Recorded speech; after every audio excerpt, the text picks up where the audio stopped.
प्यारे विद्यार्थियों, मैं यूट्यूब चैनल पर आप सभी का फिर से स्वागत है। जैसे कि आपने कब पहले भी देखा, जितनी भी प्रैक्टिस आपको कराई चुके हैं वो ही आपके लिए बहुत ही महत्वपूर्ण है, जो कि आरआरबी कांस्टेबल की परीक्षा के लिए। ठीक है दोस्तों, आज तक हमने प्रैक्टिस सेट 11 कर चुके हैं, जो कि आपके लिए बहुत ही महत्वपूर्ण होंगे। और जो आने वाले मोस्ट इंपोर्टेंट क्वेश्चन आपको देखने को मिलेंगे वो इन्हीं प्रैक्टिस सेटों में से देखने को मिलेंगे। जैसे कि ये प्रैक्टिस सेट देखा गया है 22 जनवरी 2019 को देखा गया है, जो कौन सी पाली में, वो आपके सेकंड पाली में देखा गया है। ठीक है दोस्तों, इसी प्रैक्टिस सेट को कंटिन्यू करते हैं, जिसमें से आपको वेरी मोस्ट इंपोर्टेंट क्वेश्चन देखने को मिलेंगे, जो कि एग्जाम आपके लिए बहुत ही लाभदायक होंगे इस बार की भर्ती को कलेक्ट करने के लिए। इस बार का मौका आप हाथ से न जाने पाए। ठीक है दोस्तों, क्वेश्चन को कंटिन्यू करते हैं, जो कि आपका मोस्ट इंपोर्टेंट क्वेश्चन है कि रसोई के बर्तनों पर नॉन स्टिक कोटिंग के लिए निम्नलिखित में से कौन सा एक विशेष प्लास्टिक उपयोग होता है।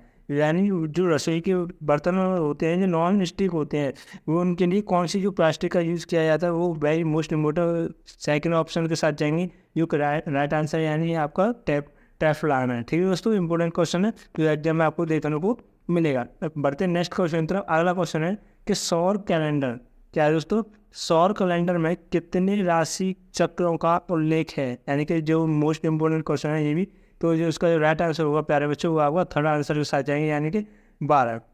ठीक है दोस्तों, सेकंड थर्ड ऑप्शन के साथ जाएंगे, जो कि राइट आंसर है। नेक्स्ट क्वेश्चन की तरफ बढ़ते हैं। अगला क्वेश्चन है जो कि अंडमान अंडमान और निकोबार यानी अंडमान निकोबार द्वीप समूह निम्नलिखित में से किस उच्च न्यायालय के अधिकार क्षेत्र से आता है।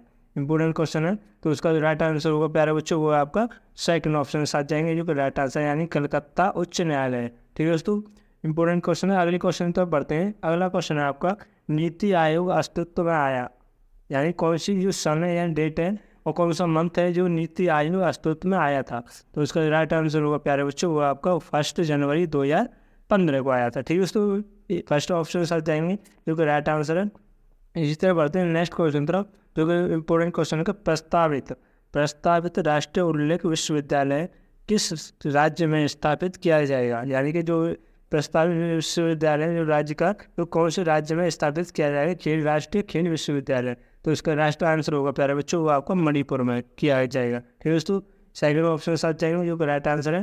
अगर आपको कोई भी क्वेश्चन के आंसर आते हैं तो आप कमेंट कर सकते हैं, जो कि बहुत ही इंपॉर्टेंट होते हैं। जो ऐसे इम्प्रेशन बनता है कि हाँ बच्चों को कुछ आता है और वो भी सीखना चाहते हैं। जो जी के मोस्ट इंपॉर्टेंट टॉपिक आपको देखने को मिलेंगे। ठीक है दोस्तों, क्वेश्चन की तरफ बढ़ते हैं। आपका जो इंपॉर्टेंट क्वेश्चन है, विश्व मुद्राओं के विनिमय को विनिमयता करने की विधि द्वारा शुरू की गई है। यानी कौन सी विधि के द्वारा जो विनिमय को विनियमित करने की विधि है। तो उसका राइट आंसर होगा प्यारे बच्चों, वो आपका फोर्थ आंसर के साथ जाएंगे, यानी उनके अंतर्राष्ट्रीय मुद्रा कोष। ठीक है दोस्तों, इंपॉर्टेंट क्वेश्चन है। आगे बढ़ते हैं नेक्स्ट क्वेश्चन तरफ। नेक्स्ट क्वेश्चन आपका, निम्नलिखित में से कौन सा महाकाव्य ऋषि वेद व्यास द्वारा लिखा गया था। यानी कौन सा जो महाकाव्य वेद है जो ऋषि वेद व्यास के द्वारा लिखा गया था। उसका राइट आंसर होगा प्यारे बच्चों, आपका महाभारत। ठीक है दोस्तों, फोर्थ आंसर के साथ जाएंगे, वो कोई राइट आंसर है। और नेक्स्ट क्वेश्चन तो बढ़ते हुए, नेक्स्ट क्वेश्चन आपका, निम्नलिखित में से कौन सा भारत का सर्वोच्च खेल पुरस्कार है। निम्नलिखित में से कौन सा जो भारत का सर्वोच्च खेल पुरस्कार है। तो उसका राइट आंसर होगा प्यारे बच्चों, जो पिछली सेट में आया हुआ था, उसका जो राइट आंसर है ये आंसर साथ जाएंगे, यानी कि राजीव गांधी खेल रत्न पुरस्कार। ठीक है दोस्तों, और बढ़ते हैं नेक्स्ट क्वेश्चन तरफ, जो कि इम्पोर्टेंट है कि दिसंबर 1953 में, यानी दिसंबर 1953 में राज्य पुनर्गठन आयोग का गठन किसने किया था। तो उसका राइट आंसर होगा प्यारे बच्चों, वो आपका जवाहरलाल नेहरू, यानी थर्ड ऑप्शन के साथ जाएंगे, जो कि राइट आंसर है। ये 2024 के एग्जाम में आपको जरूर देखने को मिलेगा। और इसी तरह बढ़ते हैं नेक्स्ट क्वेश्चन, और आपको अभी इसके जो मोस्ट इंपोर्टेंट PDF चाहिए और इंपोर्टेंट क्वेश्चन चाहिए, तो आप मेरी टेलीग्राम चैनल पर जाकर ज्वाइन हो सकते हैं। तो उसकी लिंक मैं आपको डिस्क्रिप्शन में दे दूँगा। ठीक है दोस्तों, क्वेश्चन की तरफ बढ़ते हैं। क्वेश्चन है आपका, पाणिनि द्वारा लिखित अष्टाध्यायी पुस्तक का विषय क्या है। यानी कि जो पाणिनि द्वारा जो लिखित अष्टाध्यायी पुस्तक है, उसका जो विषय क्या है। उसका राइट आंसर होगा प्यारे बच्चों, वो आपका व्याकरण। ठीक है दोस्तों, थर्ड ऑप्शन के साथ जाएंगे, जो कि राइट आंसर है। इसी तरह बढ़ते हैं नेक्स्ट क्वेश्चन तरफ, जो इंपोर्टेंट क्वेश्चन है 2024 के एग्जाम में आपको जरूर देखने को मिलेगा। तो आपका जो ऑप्शन है आपका, किस संविधान संशोधन के द्वारा भारतीय संविधान की प्रस्तावना में धर्मनिरपेक्ष शब्द जोड़ा गया था। तो कौन सा जो संविधान का आर्टिकल है जो संशोधन करके धर्मनिरपेक्ष शब्द जोड़ा गया था। उसका राइट आंसर होगा प्यारे बच्चों वो आपका सी आंसर इस चाहेंगे, जो कि राइट आंसर है। यानी कि 42वां जो संविधान संशोधन किया था उसमें इसका जो धर्मनिरपेक्ष शब्द जोड़ा गया था। ठीक है दोस्तों, इसी तरह बढ़ते हैं नेक्स्ट क्वेश्चन तरफ। अगला क्वेश्चन है आपका, प्रति इकाई समय में किसी वस्तु के वेग परिवर्तन को कहा जाता है। यानी प्रति इकाई समय में जो किस वस्तु के वेग को परिवर्तन को कहा जाता है, यानी क्या कहा जाता है, जो वेग परिवर्तन की दर को क्या कहा जाता है, वो कहा जाता है आपका त्वरण कहा जाता है। ठीक है दोस्तों, सेकंड ऑप्शन सर जाएंगे, जो कि राइट आंसर है। बढ़ते हैं नेक्स्ट क्वेश्चन की तरफ। अगला जो नेक्स्ट क्वेश्चन है आपका जो इम्पोर्टेंट है, यूरोपीय जलवायु में उगने वाली वनस्पतियों की विशेषता होती हैं, वो कौन सी होती हैं? तो इसका राइट आंसर होगा प्यारे बच्चों वो आपका पर्वतपाती, पर्णपाती वन। ठीक है दोस्तों, फोर्थ आंसर सच जाएंगे, जो कि राइट आंसर है। अगले क्वेश्चन तो बढ़ते हुए अगला क्वेश्चन है आपका जो पश्चिम चक्रवात की उत्पत्ति होती है, यानी पश्चिम चक्रवात की उत्पत्ति होती है, वो होती है आपकी भूमध्य सागरीय क्षेत्र में होती है। ठीक है दोस्तों, सेकंड ऑप्शन के साथ चाहेंगे, जो कि राइट आंसर है। अगर चैनल पर नए बने चैनल को सब्सक्राइब करें, वीडियो को लाइक करें, जिससे कि आने वाली जो लेटेस्ट क्वेश्चन है जो इम्पोर्टेंट पीडीएफ डालता हूँ और इम्पोर्टेंट क्वेश्चन बताता हूँ हर एक एग्जाम के बारे में, वो आपके सबसे पहले पहुँचेंगे। ठीक है दोस्तों, क्वेश्चन तरफ बढ़ते हुए क्वेश्चन है आपका, बोहर पद्धति के अनुसार एक परमाणु के 72 कोष के अधिकतम हो सकते हैं, यानी कि अधिकतम 2 इलेक्ट्रॉन हो सकते हैं, या 4 हो सकते हैं, या 8 हो सकते हैं, या 12 हो सकते हैं। इसका राइट आंसर होगा प्यारे बच्चों वो आपका अधिकतम 8 इलेक्ट्रॉन हो सकते हैं। ठीक है दोस्तों, सेकंड थर्ड ऑप्शन के साथ जाएंगे, जो कि राइट आंसर है।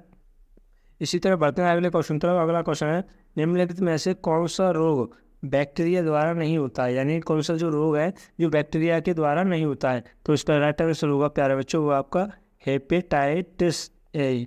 हेपेटाइटिस ए जो कि किसका नाम है, जो रोग का नाम है जो बैक्टीरिया के द्वारा नहीं होता है। ठीक है दोस्तों, ये आंसर सर जाएंगे, जो कि राइट आंसर है। इस तरह बढ़ते हैं नेक्स्ट क्वेश्चन की तरफ, जो नेक्स्ट क्वेश्चन है आपका, निम्नलिखित में से किस राज्य में एक से अधिक परमाणु ऊर्जा संयंत्र हैं, यानी कि कौन से राज्य में जो एक से अधिक परमाणु ऊर्जा को संयंत्र करके रखा हुआ है? तो उसका राइट आंसर होगा प्यारे बच्चों वो आपका तमिलनाडु। ठीक है दोस्तों, फोर्थ ऑप्शन के साथ जाएंगे, जो कि राइट आंसर है। और अगला क्वेश्चन है आपका, मनुष्यों में जब एक्स गुणसूत्र वाला एक शुक्राणु अंडे को निषेचित करता है तो युग्मन के रूप में विकसित होता है, यानी कि कौन सा होता है, ये मादा का या नर का या जुड़वा शिशु का या जुड़े हुए शिशु का? उसका राइट आंसर होगा प्यारे बच्चों वो आपका मादा शिशु का होता है। ठीक है दोस्तों, फर्स्ट ऑप्शन के साथ जाएंगे, जो कि राइट आंसर है। और अगले क्वेश्चन तो बताते हैं जो कि इम्पोर्टेंट है कि निम्नलिखित में से कौन सा अनुच्छेद वित्त आयोग से संबंधित है, यानी कौन सा जो अनुच्छेद जो वित्त आयोग से संबंधित है? तो उसका राइट आंसर होगा प्यारे बच्चों वो आपका अनुच्छेद 280 है। ठीक है दोस्तों, 280 जो का अनुच्छेद के द्वारा किया गया था। ठीक है दोस्तों, अगले क्वेश्चन तो बढ़ते हैं। अगला क्वेश्चन है कि निम्नलिखित में से किसके अनुसार अर्थव्यवस्था में आवश्यक वस्तुओं का कुल मूल्य हमेशा आपूर्ति के कुल मूल्य के बराबर होता है, यानी कि जो अर्थव्यवस्था के अनुसार जो वस्तुओं का कुल मूल्य होता है वो आपूर्ति के किस मूल्य के बराबर होता है? उसका राइट आंसर होगा प्यारे बच्चों आपका बाल रस का नियम के अनुसार होता है। ठीक है दोस्तों, सेकंड ऑप्शन के साथ जाएंगे, जो कि राइट आंसर है, वो एग्जाम में आपको देखने को मिल सकता है। तो अगले क्वेश्चन तो अगला क्वेश्चन आपका, किस वर्ष दिल्ली को एक मंत्रिपरिषद युक्त विधानसभा प्रदान की गई जिसके मुख्यमंत्री थे, यानी कौन सी सन में, यानी कौन सी जो वर्ष है जो दिल्ली को एक मंत्रिपरिषद युक्त विधानसभा के प्रदान की गई थी, तो प्रमुख मुख्यमंत्री थे? उसका राइट आंसर होगा प्यारे बच्चों वो आपका फोर्थ आंसर, यानी कि 1992 ईस्वी को। ठीक है दोस्तों, फोर्थ ऑप्शन के साथ जाएंगे, जो कि राइट आंसर है। अगला क्वेश्चन है आपका, निम्नलिखित में से कौन सा भारत का सर्वोच्च नागरिक पुरस्कार है? इंपॉर्टेंट क्वेश्चन है जो एग्जाम में आपको देखने को मिलेगा, यानी तो भारत का कौन सा जो नागरिक पुरस्कार, उसका जो राइट आंसर होगा प्यारे बच्चों वो आपका फोर्थ आंसर, यानी कि भारत रत्न है, जो कि इम्पोर्टेंट है। अगला क्वेश्चन है आपका, निम्नलिखित में से किस अनुच्छेद के तहत राष्ट्रीय अनुसूचित जाति यानी ST आयोजित की स्थापना प्रदान की गई थी? वेरी मोस्ट इम्पोर्टेंट है।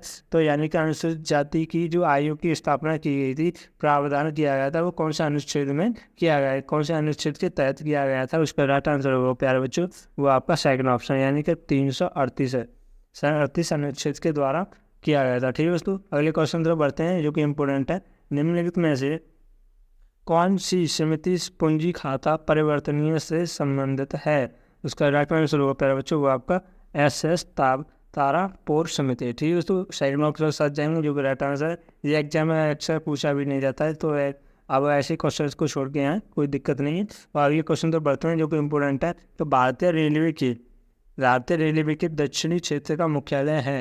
ये मैं आगे की क्लास में आपको ऐसे इंपॉर्टेंट क्वेश्चन से बताऊंगा जो एग्जाम में हर बार पूछे जाते हैं, जो आपसे अब छोड़ के ना आ पाए। ठीक है दोस्तों, इंपॉर्टेंट क्वेश्चन है जो ये भी इंपॉर्टेंट है जो एग्जाम में आप पूछा भी जा चुका है। तो भारतीय रेलवे के दक्षिण क्षेत्र का मुख्यालय कहाँ पर है? तो यानी तो इसका राइट आंसर होगा प्यारे बच्चों वो आपका फर्स्ट ऑप्शन सर जाएंगे, यानी कि चेन्नई। ठीक है दोस्तों, इंपॉर्टेंट क्वेश्चन है। अगले क्वेश्चन तो बढ़ते हैं। अगला क्वेश्चन है, ये भी क्वेश्चन पूछा जाता है, भारतीय संविधान के अनुसार राज्यपाल बनने के लिए न्यूनतम आयु कितनी होती है? यानी बेसिक सा क्वेश्चन है, तो आपको ये याद होना चाहिए। दोस्तों राइट आंसर होगा प्यारे बच्चों वो आपका 35 वर्ष होना चाहिए जो राज्यपाल बनने की न्यूनतम आयु है। ठीक है दोस्तों, फर्स्ट ऑप्शन साथ जाएंगे जो कि राइट आंसर है। अगला क्वेश्चन है आपका, राष्ट्रकूट राजवंश का संस्थापक कौन था? राष्ट्रकूट का जो राजवंश का संस्थापक था वो था आपका राइट आंसर होगा दंत दुर्ग। ठीक है दोस्तों, साइड में ऑप्शन साथ जाएंगे जो कि राइट आंसर है। अगला क्वेश्चन है आपका, समय पुनः बताते हुए किस राज्य में उकाई बहुउद्देशीय नदी घाटी परियोजना स्थित है? यानी कौन से जो राज्य है उसमें उकाई उद्देश्य नामक की जो नदी घाटी है उसकी परियोजना स्थित है? उसका राइट आंसर होगा प्यारे बच्चों वो आपका गुजरात है। ठीक है दोस्तों, फोर्थ ऑप्शन साथ जाएंगे जो कि राइट आंसर है। अगला क्वेश्चन है आपका, निम्नलिखित में से किसे अनुच्छेद जैन तीर्थकरों के अंतिम माना जाता है? तो इसका राइट आंसर होगा प्यारा बच्चों वो आपका महावीर को माना जाता है। ठीक है दोस्तों, फोर ऑप्शन साथ जाएंगे जो कि राइट आंसर है। अगला क्वेश्चन है आपका, निम्नलिखित में से कौन सा कोशिकांग केवल पादप कोशिकाओं से में मौजूद है? तो उसका राइट आंसर होगा प्यारा बच्चों वो आपका सेकंड है, यानी कि लवक ऐसा जो कोशिकांग केवल पादप कोशिका में मौजूद पाया जाता है। ठीक है दोस्तों, अगला क्वेश्चन है जो कि इम्पोर्टेंट है, क्वेश्चन एग्जाम में पूछा भी जा चुका है कि पेरिस शहर किस नदी के किनारे स्थित है? यानी जो पेरिस शहर है वो कौन सी नदी के किनारे स्थित है? उसका राइट आंसर होगा प्यारे बच्चों वो आपका सेन नदी के किनारे स्थित है। ठीक है दोस्तों, सेकंड ऑप्शन के साथ जाएंगे जो कि राइट आंसर है। अगला क्वेश्चन है आपका, सर्वेट्स ऑफ इंडिया सोसाइटी की स्थापना किसने की थी? यानी सर्वेट्स ऑफ इंडिया सोसाइटी की स्थापना किसने की थी? वो की थी आपकी, यानी कि फोर्थ ऑप्शन के साथ जाएंगे जो कि राइट आंसर है वो आपका गोपाल कृष्ण गोखले, यानी कि फोर्थ ऑप्शन है आपका गोपाल कृष्ण गोखले ने की थी। ठीक है दोस्तों, अगले क्वेश्चन तो बढ़ते हैं। अगला क्वेश्चन है, निम्नलिखित में से किस केंद्र शासित प्रदेश में जनसंख्या घनत्व सबसे अधिक है? यानी कौन सा जो केंद्र शासित है जिसमें जनसंख्या सबसे अधिक है, जो जनसंख्या घनत्व सबसे अधिक है? उसका राइट आंसर होगा प्यारे बच्चों वो आपका दिल्ली में जनसंख्या घनत्व सबसे अधिक है। ठीक है दोस्तों, फोर्थ ऑप्शन सर जाएंगे जो कि राइट आंसर है। अगला क्वेश्चन है आपका, दिए गए विकल्पों में इन्वेस्टिगेशन रिपोर्ट्स से संबंधित है? उसका राइट आंसर होगा प्यारे बच्चों वो आपका फोर्थ आंसर यानी घुड़सवारी है। और ऐसे क्वेश्चंस को जल्दी जल्दी देखते हुए जो एग्जाम में इम्पोर्टेंट होगा मैं आपको उन्हीं क्वेश्चंस को आपको बताता हुआ चलूँगा और आप उन्हें कंटिन्यू नोट करते चलें। ठीक है दोस्तों, अगला क्वेश्चन है आपका, दोलन की घाटी में प्रति सेकंड दोलन की संख्या को कहा जाता है? तो इसका राइट आंसर है प्यारे बच्चों वो आपका आवृत्ति कहा जाता है। ठीक है दोस्तों, अगला क्वेश्चन है जो कि इम्पोर्टेंट है, तो बोलिविया की राजधानी कौन सी है? यानी तो बोलिविया की राजधानी कौन सी है? ये इंपॉर्टेंट क्वेश्चन है जो एग्जाम में आपको मिलेगा देखने को। अगला क्वेश्चन है जो कि इसका राइट आंसर होगा प्यारे बच्चों वो आपका ला पाज है। ठीक है दोस्तों, अगले क्वेश्चन तो बढ़ते हैं। अगला क्वेश्चन है, निम्नलिखित में से किसे मुद्रा बाजार भी कहा जाता है? यानी कौन सा जो किसे मुद्रा बाजार भी कहा जाता है? इंपॉर्टेंट क्वेश्चन है, उसका राइट आंसर होगा प्यारे बच्चों वो आपका कार्यशील पूंजी बाजारों को क्या कहा जाता है? मुद्रा बाजार कहा जाता है। ठीक है दोस्तों, अगला क्वेश्चन है, मानव के आवाज़ की उत्पत्ति में कंपन के कारण होता है? यानी तो कौन सी जो कंपन के कारण होता है जो मानव की उत्पत्ति होती है, तो आवाज़ की उत्पत्ति होती है? उसका राइट आंसर होगा प्यारे बच्चों वो आपका स्वररज्जु जो नामक कंपन होता है वो आवाज़ की उत्पत्ति के कारण होता है, कंपन से होता है। अगला क्वेश्चन है, निम्नलिखित में से कौन सा अनुच्छेद जम्मू कश्मीर और राज्य पर लागू है, यानी कि जो कौन सा अनुच्छेद है जो जम्मू और कश्मीर की राज्य पर लागू है। आर्टिकल कौन सा है जो जम्मू और कश्मीर के राज्य पर लागू है, उसका राइट आंसर होगा प्यारे बच्चों वो आपका article number 1 and 370। Second option sir जाएंगे जो राइट आंसर है। अगला क्वेश्चन है आपका, निम्नलिखित में से कौन सा मैंग्रोव वन बंगाल में पाया जाता है, यानी वन पश्चिम बंगाल में पाया जाता है, उसका राइट आंसर होगा प्यारे बच्चों वो आपका थर्ड ऑप्शन साथ जाएंगे जो कि राइट आंसर है वो आपका सुंदरबन है। ठीक है दोस्तों। अगला क्वेश्चन है आपका, भारत के स्वदेशी खेल कबड्डी के नियमों का सबसे पहले किस राज्य में तैयार किया गया था, तो उसका राइट आंसर होगा प्यारे बच्चों वो है आपका फोर्थ ऑप्शन जाएंगे जो कि राइट आंसर है यानी महाराष्ट्र। वेरी इंपॉर्टेंट क्वेश्चन है तो इसे आप नोट करें। तो भारत के यानी स्वदेशी जो खेल के कबड्डी के नियमों को सबसे पहले जो महाराष्ट्र में तैयार किया गया था। ठीक है दोस्तों। अगला क्वेश्चन है, चंद्रगुप्त का अधिकारी कौन था, यानी कि चंद्रगुप्त का जो उत्तराधिकारी था वो आपका बिंदुसार था, यानी कि बिंदुसार था। इंपॉर्टेंट क्वेश्चन है जो आपको एग्जाम में देखने को मिलेगा। अगले क्वेश्चन तरफ बढ़ते हुए अगले क्वेश्चन तरफ चलते हैं जो कि इम्पोर्टेंट है। निम्नलिखित में से कौन सा शब्द क्रिकेट खेल से संबंधित नहीं है, यानी कौन सा जो खेल है वो क्रिकेट खेल से संबंधित नहीं है, उसका राइट आंसर होगा प्यारे बच्चों वो आपका स्टीफल चेल है। ठीक है। तो फोर्थ ऑप्शन सर जाएंगे जो कि राइट आंसर है।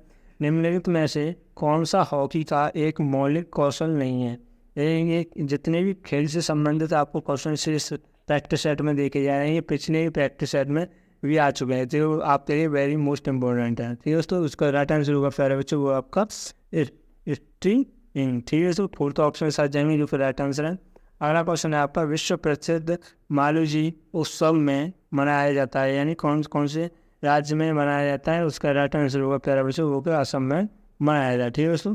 अगला क्वेश्चन है आपका, निम्नलिखित में से कौन सी राशि किलोग्राम प्रति घन मीटर, यानी ये इसका जो प्रतीक है ये किलोग्राम प्रति मीटर क्यूब में व्यक्त की जाती है, तो उसका राइट आंसर होगा प्यारे बच्चों वो आपका सेकंड ऑप्शन यानी घनत्व में किया जाता है। ठीक है दोस्तों। अगले क्वेश्चन पर बढ़ते हैं। अगला क्वेश्चन है, सारनाथ में सिंह चतुर स्तंभ शीर्ष किसके द्वारा बनवाया गया था, तो उसका राइट आंसर होगा वो आपका अशोक के द्वारा बनवाया था, जो कि सारनाथ में सिंह चतुर्भुज स्तंभ शीर्ष बनवाया गया था। ठीक है दोस्तों। अगले क्वेश्चन पर बढ़ते हैं।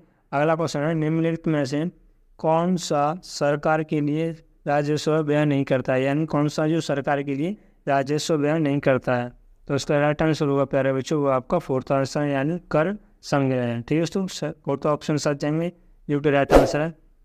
अगला क्वेश्चन है आपका, छठी अनुसूची के तहत स्वराज्य जिलों को गठित और पुनर्गठित करने का अधिकार किसके पास होता है, यानी कि कौन सा जो यानी कि राष्ट्रपति के द्वारा होता है या राज्यपाल को होता है या परिसीमन आयोग के द्वारा होता है या राज्य विधानसभा के द्वारा होता है, उसका राइट आंसर होगा प्यारे वो आपका राज्यपाल के द्वारा होता है।